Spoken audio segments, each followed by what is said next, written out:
the policies are more or less going to be set in stone, right? So the policies that you need to have in place for the compliance program are already required of HIPAA. Okay, so there's going to be very specific security policies that you need, specific privacy policies, specific trainings. Okay, the policies themselves are almost always boilerplate. Okay, so there's not going to be a ton that needs to be customized there beyond figuring out which policies apply to you because of your internal situation and which ones that don't.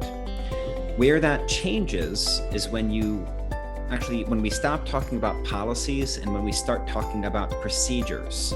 That is what is almost always going to need to be customized to your individual situation, because you can think of the policy. So the policy is what the law requires, but the procedure is how it's implemented or operationalized in your company, right? How you as a company apply that policy internally. So the policy is going to be boilerplate, but once you get into the actual procedure side of things, you will need an accompanying procedure for each policy.